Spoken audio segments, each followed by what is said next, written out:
The sport of off-road racing is full of incredible stories, wild characters, legends, and even villains.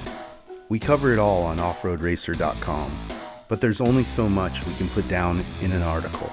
Sometimes we have to dig a little deeper, and that means sitting down with some of our industry's most influential characters and hitting record. Welcome to the Off-Road Racer podcast, a Mad Media production, made exclusively for offroadracer.com. Each month, we'll go beyond the dirt into the homes, shops, and lives of the most interesting and game-changing icons of our sport. You'll hear about their history, success, failure, and everything in between as we pull back the curtain and reveal the stories of their lives. I'm your host, Matt Martelli, and this is the Off-Road Racer podcast.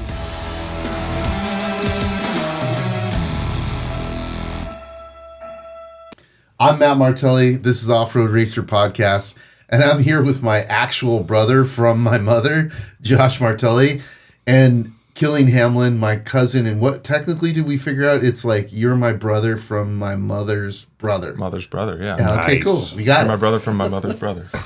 Yeah, awesome. Well, this has been a long time coming. I'm super stoked to talk about all the things we have going on and not have it only be my voice, but your guys' voice. Well, we were excited to get the invitation. Yeah. This thing's grown a little bit, which is cool. But yeah, we just wrapped up the year. It was really cool to have the end of the year party at Belching Beaver and have some drinks with all the racers who completed the first year of the Triple Crown.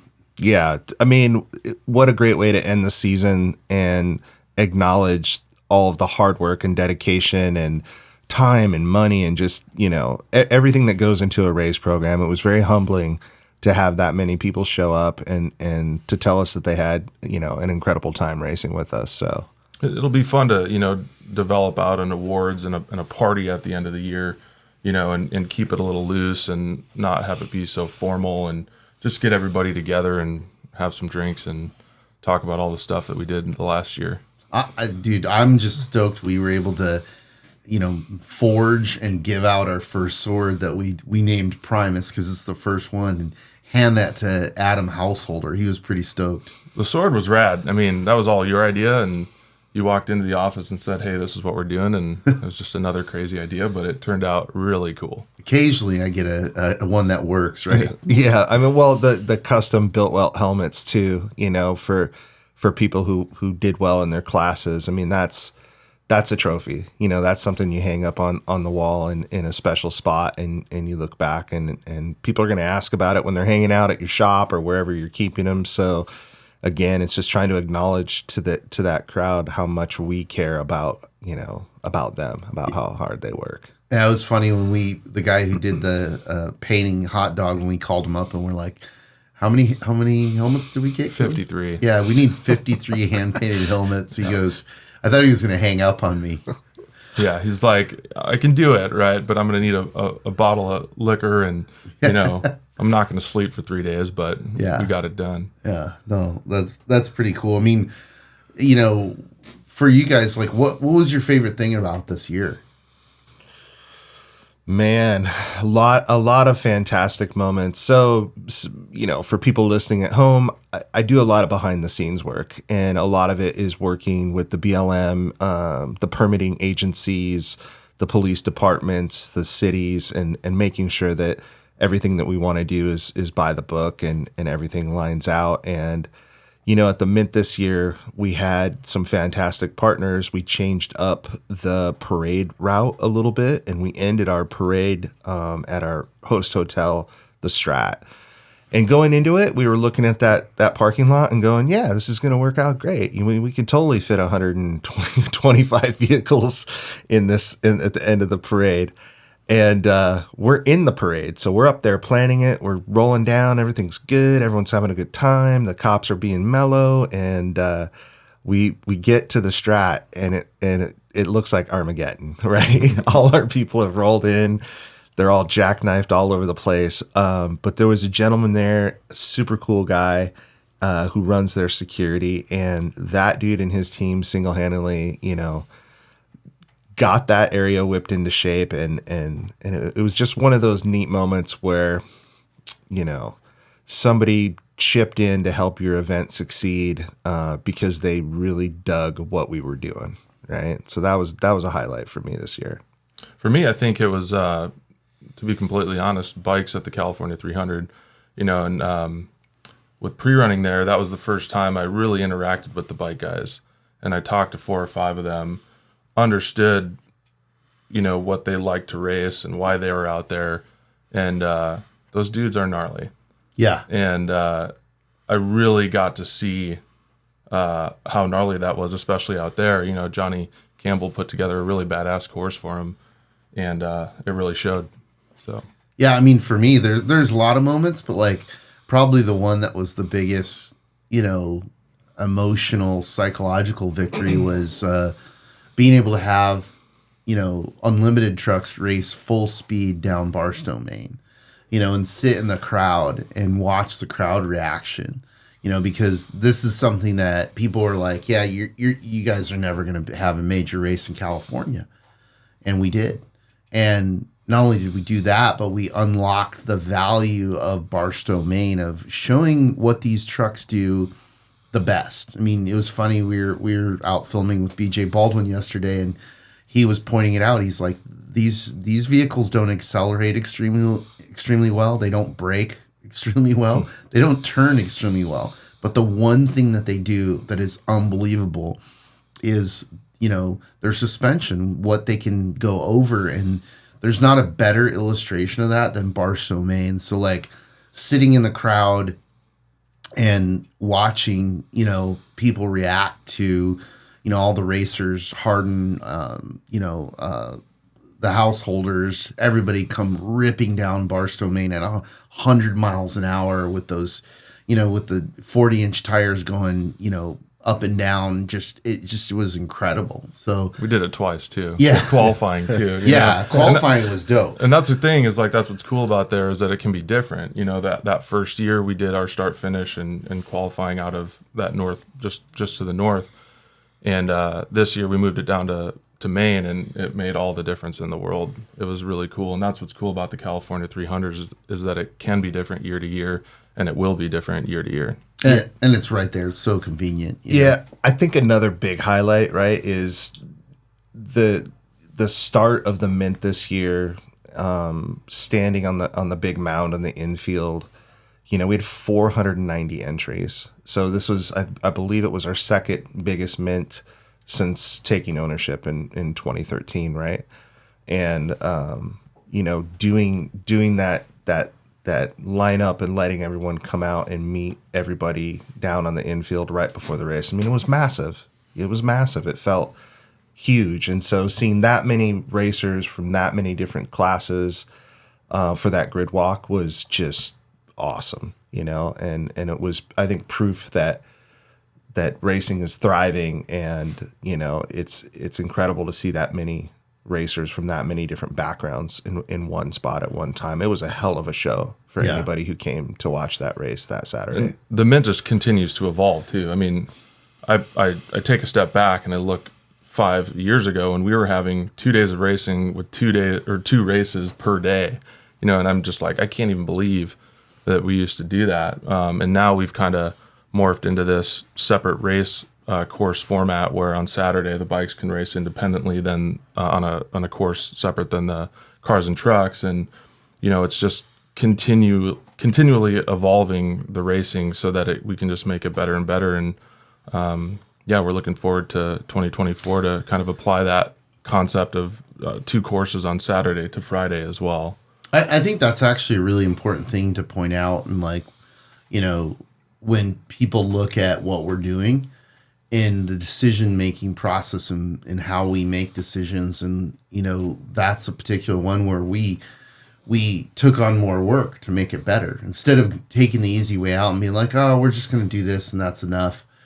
We took on more work, to make the race format better and to make it better for the racers, make it better for the spectators, and we continue to do that. I mean, transitioning from that into like now we have Parker, right? Yeah. And Parker, it's a weird thing. I was explaining this to somebody the other day, is that it was never our intent to take over Parker, but then when we got the opportunity to, I got really excited because I started, acknowledging the history of that race and how important it is to our culture. I mean, started in 71, it's the second oldest race, only second to the Mint. And it was a big race. It was one of the races we went to as kids when we first moved to California. And it was massive. There were hundreds of thousands of people. And one of the things that I really like about it is it's a convergence between Arizona and California, right? Because it's right on the river, the border. So you get a lot of people from both states coming together. And now, I mean, doing the groundwork on it, it's been a lot of fun. It's like, I think, we did the first pre-run, and I was just like, man, I forgot how fun this course is. Yeah, I mean, the interesting quick backstory on Parker too is like, we ran the UTV World Championship in Lake Havasu in 2020 and 2021, and talk about some tough conditions to operate a race. And, at the time, everybody may remember the whole world was melting. We didn't even know if we would have a mask mandate in the middle of the desert, in 2020. And those events were fantastic. We had a great time with it, but the whole goal was really to establish a good working relationship with that BLM office and prove to them we could execute a safe race, and then get permission to run a full car and truck race at, like significant decent mileage, somewhere between a 65 and 125 mile course. The challenge out there is that there's some paperwork that dates back to 2007. It's called a resource management plan, and it limits off-road racing to 2 races a year, specifically in Parker. So this is like a act of Congress thing that would take years to try to change at this point, right? So, we were looking in other places. We were kind of resolved that like, okay, well, unfortunately, Mojave County and La Paz County, it's not an option, And that's when we got the call from that office that, some things are going to change and there was an opportunity, and we jumped on it because we wanted to do something in that area. So, yeah, we're about to head into the 50th anniversary of this race, and we're focused and excited and treating it like it is another Mint 400 because it has that heritage. Yeah, I mean, we've got some big changes coming too. Like, we got the infield, so we're cutting new course in the infield. We have VIP. Yes, we are charging for parking, but you can upgrade your parking and get a free T-shirt. I mean, we're giving that away, and tech and contingency is downtown. I mean, I'm really pumped about the format, right? And I'm pumped to share it with people. Because, I did the overlay the other day when I was working on the course infield, and I was looking for inspiration of like, well, what is the last major desert race besides the Mint that had a significant infield? Laughlin kinda, but it's just, you're in and out, right? But it was Riverside. So I took a photo of Riverside and laid it over and realized like Riverside was less than a third of the size of what we have at Parker. So I'm really excited to unlock the potential for that infield. And I'm sure it'll take us a few years to get it totally dialed, but like, it's going to be just spectacular spectating and, building lines so people can pass in there and entirely be at full speed. It's going to be exciting. Attention Off-Road Nation. The Unlimited Off-Road Racing Championship comes roaring through Parker, Vegas, and Barstow in 2024. It's 3 of the most prestigious and competitive off-road races in the sport. It all starts with the return of the Parker 400 in beautiful Arizona, January 10th through the 14th. Then it's the biggest, baddest, most grueling off-road race on the planet. The BF Goodrich Tires Mint 400 comes roaring back into Sin City, Las Vegas, March 6th through the 10th. And finally, the climactic conclusion of the Unlimited Off-Road Racing Championship, the California 300, returns to Barstow, October 2nd through the 6th. Visit unlimitedoffroadracing.com for complete details. The 2024 Unlimited Off-Road Racing Championship is here. Yeah, I mean, there's a couple things to touch on there. First and foremost, we've had some amazing, support from the local community. The Parker, the town of Parker, the board of supervisors for La Paz County, Mayor Hartless, even the talks and discussions with the Colorado River Indian tribes. Everybody wants the race back.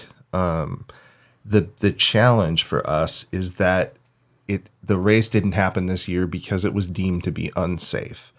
So, you mentioned some of the parking fees and camping fees that have come up. There's been a few grumblings by the locals, and we totally get that. But the challenge is that we've been told we have to have a certain number of professional security staff and law enforcement on site. And we have to have dumpsters and trash cans and signage. Yeah, all that infrastructure. So it's not the same lift as it has been for the past 10 years.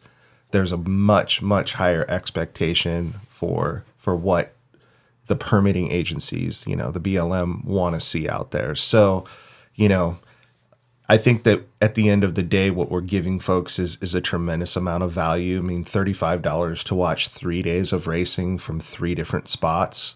That's with your entire family. And you're getting a free T-shirt out of that. Like, I don't know if there's anything cheaper than that, even in the area. I mean, if you go up to the various events in Havasu, going to the fireworks show, Winter Blast is not free. Going to the punk rock show down there on the beach is not free. That's the funny thing for me when I hear that. It's like, well, do you like off-road racing? Do you love off-road racing? Then why wouldn't you be willing to pay at least what you pay at other events, sporting events, right, or more? Right. Truthfully, because this isn't just about gate fees. This is about us having the financial wherewithal to continue to have great off-road races and to grow it forward. You know what I mean? And also, those changes were needed to be made to make racing in Parker sustainable, Yep. But on the flip side, we're not walking in and trying to reinvent the wheel and erase everything that's been laid before us. The Savino family, the Beaver family,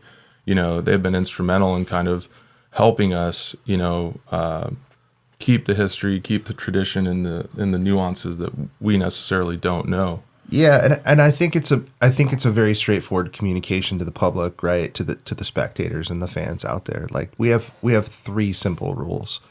The first rule is not to get any closer to that race course than 50 feet. And in most areas that'll be obvious and it'll be marked.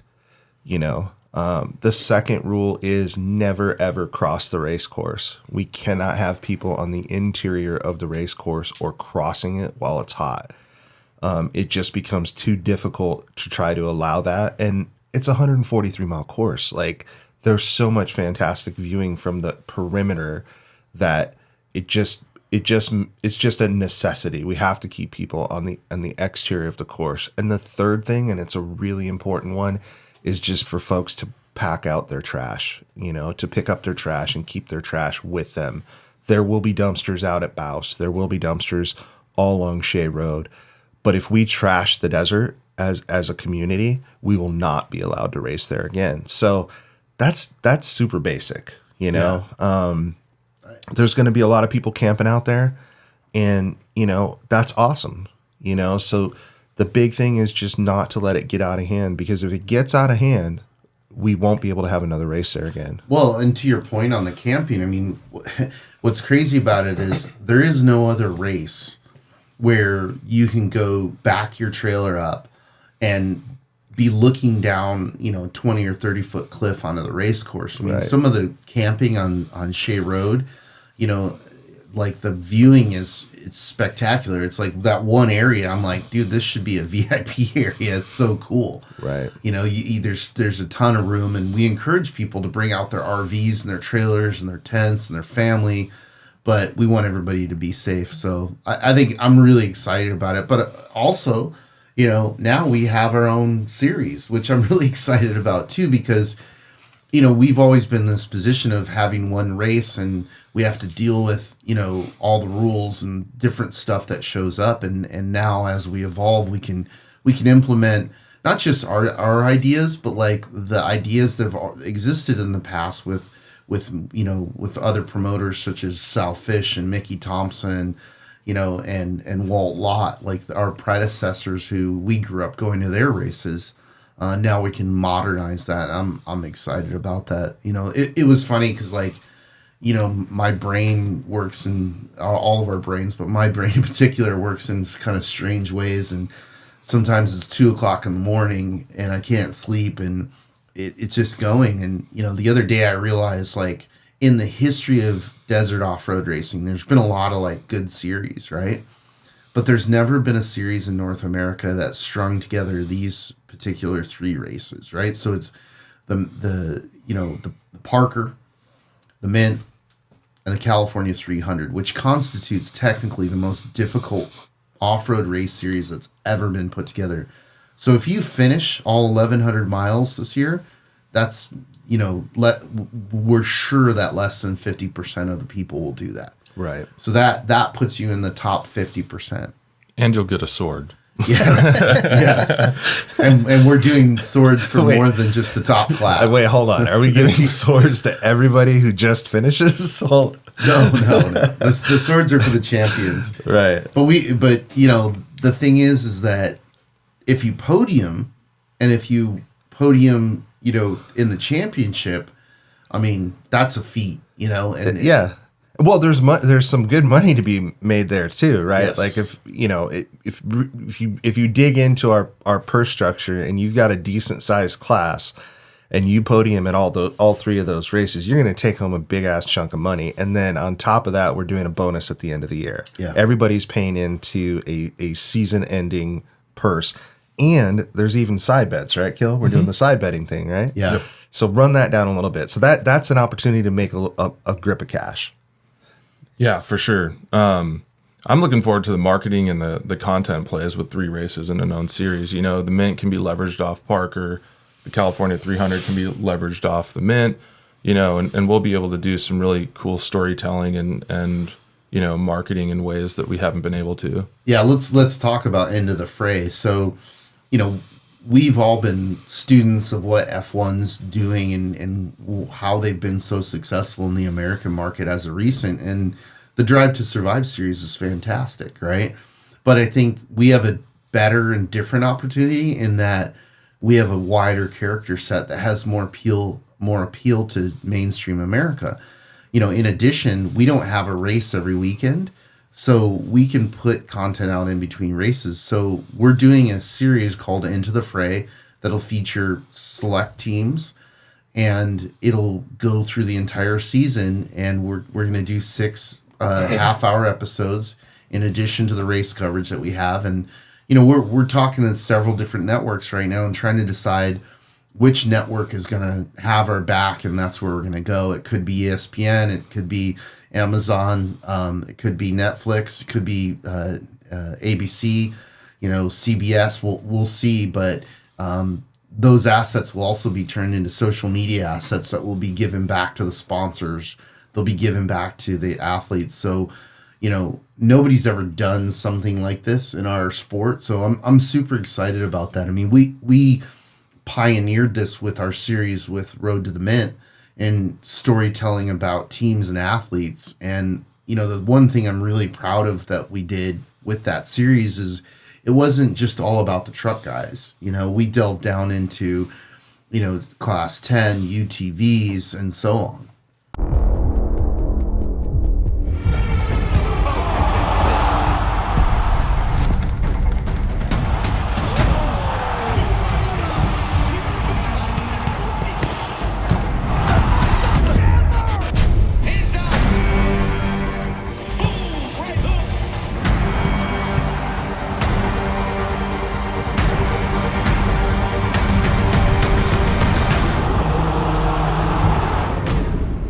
Yeah, the success of Drive to Survive on Netflix has really been phenomenal. It's a look into the sport of F1 in a way that you would never see, similar to the NFL Films stuff and some of the stuff that HBO has produced, right?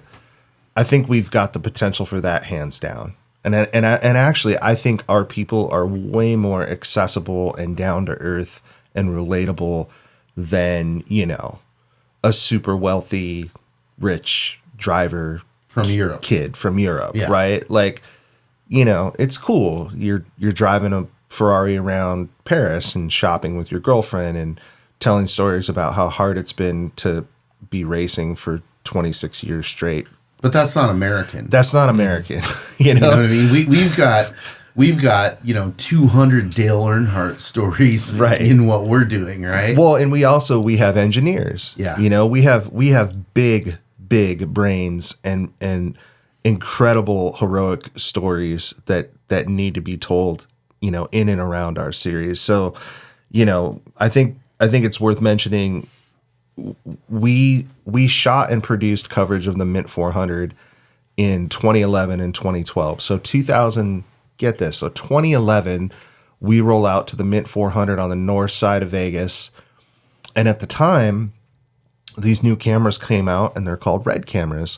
Very expensive, for us, $40,000 camera, right? And we got a grip of guys that we've been filming with, but we've been filming surf stuff and skate stuff and freestyle motocross. And so all these guys are like action sport filmers, right? They want to bring out dollies. They want to do stuff that's super cinematic. And we're like, hey, so this race is coming up and we're going to shoot it. So we take them out there, and these guys are dropping dollies on the outside of turns with their brand new $40,000 camera. And that was our strategy. Our strategy was to go in and say, how heroic can we make these guys look? Because what they're doing right now is absolutely heroic. To finish this race is just gnarly. And then I remember being in the studio with all that footage and thinking, man, we need like the NFL film's voice, and we need like the orchestral music, because we've got this insane looking slow motion footage that in off-road had really never been shot that way before. No. And what resulted from that was a 1-hour show with an insane voiceover artist, guy named Dick Urvesty, who you found. Yeah. He was actually a character in the movie Death Race. He was the announcer, the fictional announcer in Death Race. And then we licensed tracks from Queen of the Stone Age and threw in some amazing music behind it all. And I think that really set the tone for how we viewed this sport. Sure. Right. And I think Into the Fray is going to be coming full circle with that. Yeah, I agree. I'm excited. And it's funny because the other component to it that is really important is that, we were doing some business with Fuel at the time, Fuel Television, and I went in to pitch it to them, and they're like, no, this doesn't fit. We're action sports. And I'm like, this is an action sport, right? Like our kind of running joke is that like we only want to be involved in sports that require 2 balls, no 1 ball sports, right? Exactly. And I got them to take a look at it. In particular, one of the heads of the network at the time, CJ Oliveris, right? And he goes, "This is incredible. Yeah. We're going to run it." And not only did they run it, it was on repeat, and they replayed the hell out of it. It became like one of their highest rated shows, which completely changed things. And I don't think people understand what we did there is we brought in a new demographic, a younger demographic, took a look at our sport and went, "Oh, that's really cool." Right. Right. And that wasn't the only thing, but when you look at the amount of young people that are in the sport now, like that was definitely something that influenced them to come and get involved in off-road racing. And here we are now, live streaming, and it's crazy to think what happened, a decade ago, and all this time has passed, and now we've kind of shifted into more of the live stream aspect of covering these really difficult events to cover. Right. And it'll just get better. That's what I'm excited about. Yeah. Now with Starlink and all the new tech that we have at our fingertips, like the future is unlimited. Right? Yeah. We're benefiting from the technology curve.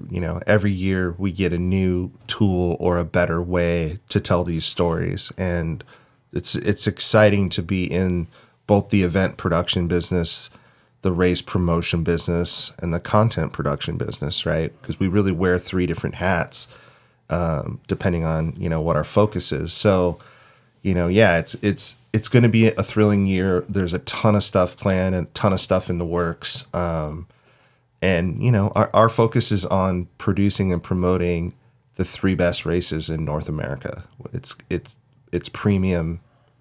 It's just, we want it to be the best. It is going to be the best in every category we can think of, from content to, race courses, to the comfort for your friends and family when they're trackside. I mean, you pick a category and I will tell you that we're thinking about how we can make it the best. That's what we want. Yeah, absolutely. I mean, and, speaking of technology, like, UTVs have just completely changed the game. And, we were pioneers of pushing UTV racing with UTV World Championship. And that was always really cool, but it was this one race once a year, and then everybody's racing throughout the year. Now we have 3 races that comprise the new, 2024 UTV World Championship, which, again, if somebody, whoever wins that is the best UTV racer in the world, hands down. Hands down, yeah. And in addition to just that, one thing I'm really proud and excited about is the future of youth racing. In 2016 it was, right? We started the first UTV youth 15. race. Oh, no, 16. Yeah, year 2 of Worlds. Yeah. I think it might have been 15. Really? So look at results, and I think we had. We did a racing. demo in 15, probably I what think it it was. was, right? Yeah. But so you fast forward to where we're at now, and you see, Seth Quintero and Mitch Guthrie Jr. winning Dakar and winning stages in Dakar, and that's where they came from, the youth series, right? So, as that increases, like, I'm really excited to do that, because I think that, we launched that, and then all these other, promoters, grabbed a hold of, their interpretation of it, and it's a little messy, in our intent. Like, I got nothing against short course racing at all. I think it's great, but we're here to make desert racers. You know what I mean? We're here for the future of desert racing. And, now we have this series where these kids can compete throughout the year, and it's going to be challenging. We're going to give them, this isn't like go to Glen Helen and do the bladed course. We're going to give them challenging courses, right? It'll be a transition to teaching them, how to handle the desert. Right. I was stoked at California 300 and laughing to myself when I saw all the 170s ripping Barstow, Maine. Yeah. I was like, how old were you when you first did that? How cool is that? Yeah. Well, I mean, let's break that down a little more succinctly too. So what we're saying, for people listening at home who are UTV racers and maybe haven't read our 900 press releases, right? We're expanding the UTV World Championship into a 3-race series. You will race the 3 races in Unlimited Off-Road Racing's Points Championship Series next year. We are doing special coverage and special recognition of UTVs, all UTV classes, including youth, and giving out, some very special hardware. And that is an acknowledgement of the importance of that class as a whole. The fact that it's so important to our sport, and that you can come in as a total novice, or as a kid, and end up sponsored by Red Bull, competing at Dakar at the highest level. I mean, I love unlimited trucks, and I love the vintage stuff, but that is special that you can do that. And so that's why a lot of people said, well, why don't you just do a dedicated UTV race? Well, this is even gnarlier, and it affords us the opportunity at each of those events to give them special recognition and to talk about that, and to go from race to race to race all the way through the season and end up at Cali, just watching some insane battles happen. Because when you create a points series like that and then give those classes special recognition, it just amps everything up. Well, and the manufacturers too. I mean, like we're going to be assigning points to the racers, and we'll have a racer overall points champion we'll be assigning points to the manufacturers as well to assign a manufacturer's cup, and that'll be pretty big, I think. 100%. I mean, that's the interesting thing is it proves the platform, and with the evolution of UTVs, like Can-Am just dropped their new R, which was their answer to the Polaris Pro R, and it's like, well, it looks good, but the only way to know is to put it through 1,100 miles of the most badass stuff in America, and then you're gonna quickly find out how good the platform is, right? So it's exciting. But to your point, Josh, like one of the things that I want people to understand is we did do a standalone race for UTV Worlds, right? And it worked, right? But what we learned from that is that once you take UTV racing out of the context of the bigger form of desert racing, it loses value. Right. Because, it's a little bit of like any other format, like MMA. Okay, cool. Like you're going for the headline card, but you're also going to see a lot of good fights below that. And off-road racing is the same way. People are coming for the unlimited trucks because those are the big, exciting vehicles. But they're also going to see a lot of other styles and forms of racing, and that's going to give UTV racing a bigger platform to better exposure. Yeah, and I mean it's unique to our sport. Like you don't show up to Formula One weekend and watch a Formula 3 race and then chat with people about buying a Formula 3 car. Right. And when can I go test in a Formula 3 car? Like the Formula 3 car is still like, I don't know, $19 million or whatever, right? So, same thing with NASCAR, right? Like, so it's probably one of the coolest things about our sport. And I agree with you. I think having UTV racing within the context of major desert off-road races means people can walk in there on a Friday and go, what is this? This looks like something I have in my garage. This guy's got window nets and a helmet on, and he's in the rally class, and he's going out there to battle a lap or two, and then the next day, here comes, an unlimited truck ripping by at 140 miles an hour. And so it connects those dots, right? And that's probably one of the coolest things about our sport. I mean, look at Cowboy. Yeah. Excuse me, Cowboy. He came in with the 0-1 rental program, got hooked instantly, bought a UTV, put together a program. Now he just bought a spec truck, and he was in, and that was how he got in. Yeah.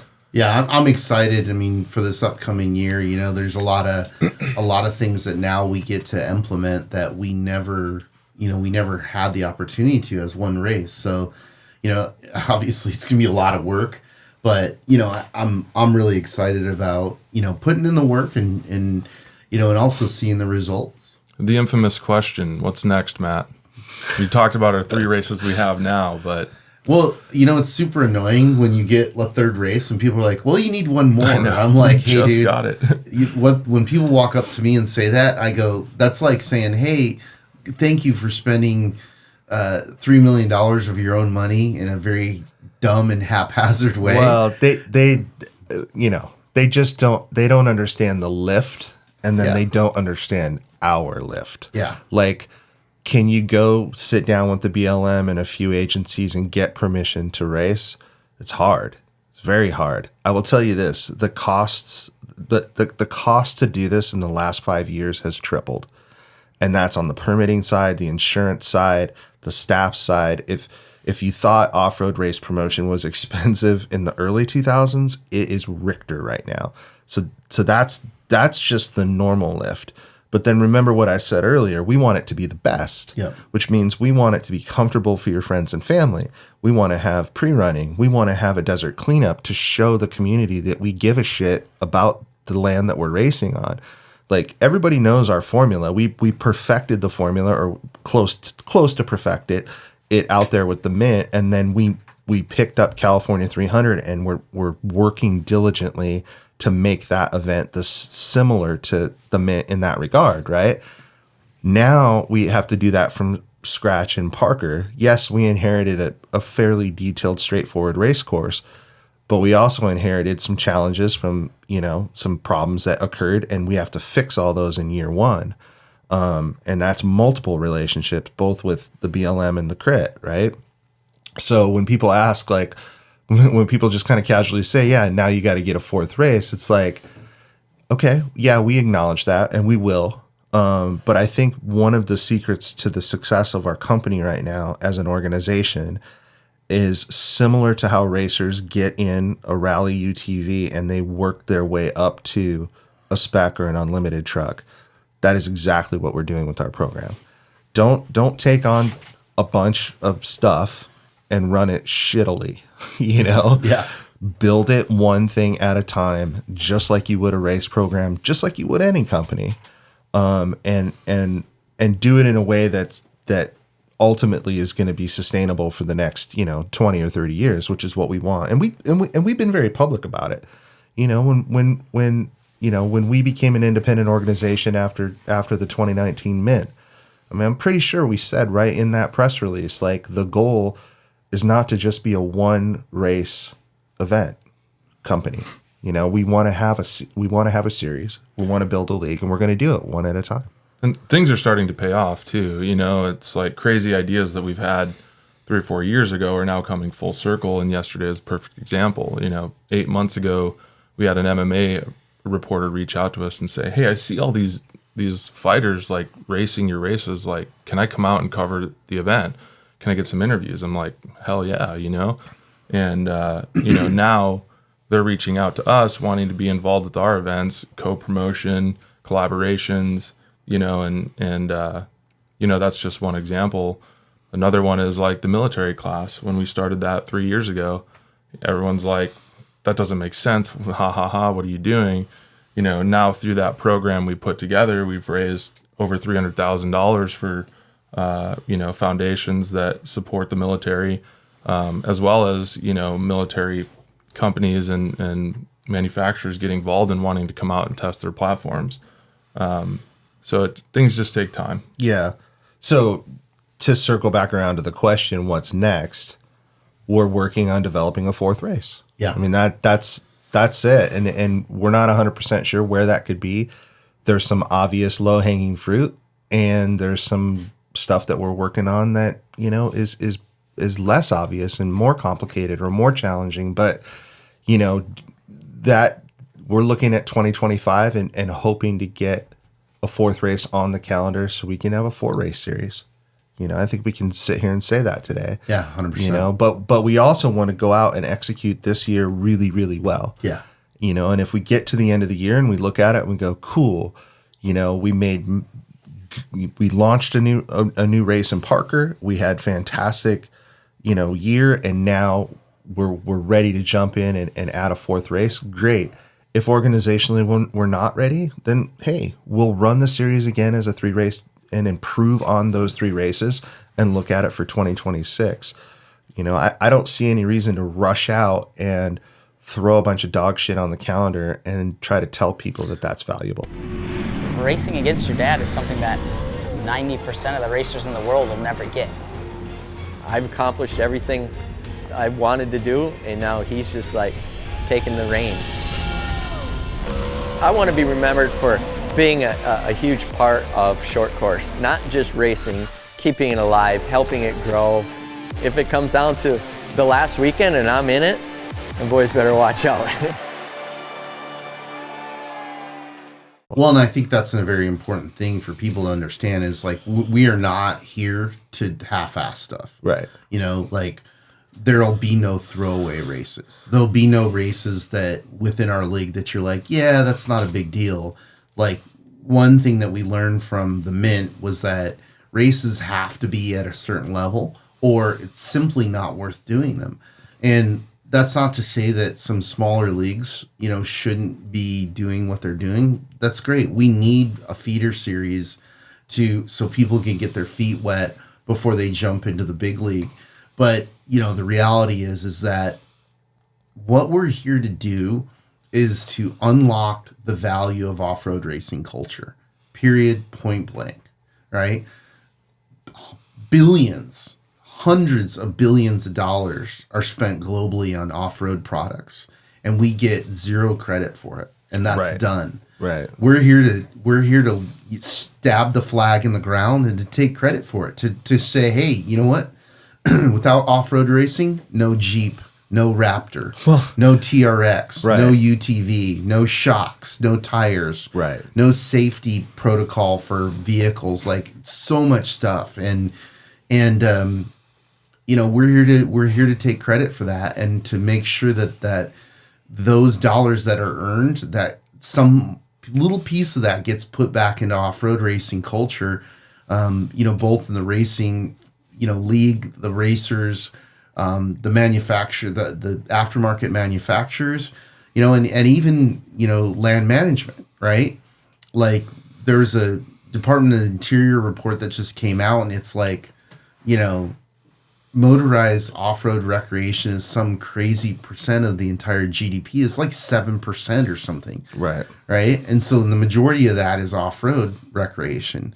So we need to understand our value, and we need to go out into the world and say, hey, this is because of us. And, you know, we're here to claim that for our culture and to make sure that, you know, all these engineers, you know, that have done this for years, that we speak their names. We say that, you know, hey, no Lynn Cheneth, no UTV, you know what I mean? And on and on and on. So that's what I'm excited about is really unlocking the value of our culture. Yeah, 100%. And we've had a fantastic array of partners that have helped us get here to this point, right? So we got to give a massive shout out to BF Goodrich, right? Yeah, 100%. BF came in at a time where we needed to take the Mint from the level that we were at to the next level. And so, you know, when those guys sat down with us and we structured our deal with them, it was huge. It was literally the ability overnight to build a nationally, you know, recognized bitchin' television show that morphed into a 2-day live stream that is now, you know, one of the pinnacles of the sport. And then a whole group of sponsors and partners that have come up behind it. And now the exciting thing is, you know, we've got Camberg, we've got Magnaflow, thank you. We've got, you know, even rad companies like Site Solar. We've got, you know, Sylvania. Like all these great companies are coming out of the woodworks now and looking at the series and going, holy shit, value. Like actual brand engagement. I think that's a really important point I want to make, is that we're here to do business. And when you come in and spend sponsorship dollars with us, we're worried about your business. We literally sit around and think about how we can help you from a content perspective, from an activation perspective, et cetera. We want to grow your business. And I think it was interesting. I was talking to Justin from Heatwave the other day, and, you know, those guys are hustlers. I'm not taking credit for their success in any way, but I will tell you they did launch their brand at the Mint 400. Right. Mm-hmm. And we did help them get a foothold in a culture that they continue to sell products to this day. So Heatwave is a good example of a brand that went all in on off-road racing and has reaped the benefits, right? And, you know, we want to do that with more brands because we understand the value of what we're doing as it relates to selling products, right? And that idea is important to us. The race on Sunday, sell on Monday is definitely alive and kicking with us. Yeah, talk about that type of activation in regards, like we pulled that off at the 300 with King. We pulled it off there were a bunch of partners who got like amazing commercials. Like they got a $30,000 commercial because they were a sponsor of our event. And it's exactly that. It's an event, right? The racing is so hard to capture specific things because it's just so unpredictable. We're completely out of control of what happens, you know, and we kind of get what we get. So when we have all those teams and companies and fans together, you know, we tend to treat it like a photo shoot and say, okay, you know, the racing, yes, we'll always have those assets in place, capturing that content, right? But hey, let's use the Mint, let's use California 300, let's use these races as a backdrop to shoot more or less a commercial for these companies and tie it into what's happening right then and there on the ground. I think O'Reilly is another example. They came to us, or they didn't come to us saying, hey, I want to sponsor trophy truck racing. They came to us with a very specific demographic and said, hey, we want to impact these people. And because of the value, we're at a certain level that now we can attract companies like that who are non-endemic to the industry. And that's ultimately how this is going to grow, is to take those dollars and stop cycling in our pool, Sure. Right. Like it was I'll use an analogy. Like it was a win to see an unlimited truck in the marketing of F1 Vegas. Totally. Props to Menzies. Props to Bryce. 100%. Like and Red Bull for putting that on that platform. No, it's a huge win. Every time our sport is featured like that, it's good for everybody. 100%. It's good for builders. It's good for racers. It's good for fans. Yeah. I'm excited to see how that impacts our interest and attendance for the Mint next year. Yeah. Because we could bump another 10%. I mean, we haven't had an entry cap, I think, in like 6 years. But I mean, can we race 525 vehicles over 2 days? What if it's 550? What if our crowd swells to 15,000 on Saturday? These are all great problems to have. Yeah. We had 250 race vehicles on that Friday race at the Mint this year. That's crazy. Yeah. That's crazy. It's awesome. Again, thank you guys. I mean, for taking the time. I know we got a few things to do, but just, in wrapping this up, like the future is unlimited, and that's what this is about. Yeah, 100%. I think for people out there that are, we have a bunch of different customer bases, right? So let's acknowledge those really quickly. First and foremost, if you've raced with us before and you're contemplating racing with us this year, thank you. We're working our asses off to get everything you need information-wise up on our websites. theparker400.com is live, and we're updating it daily.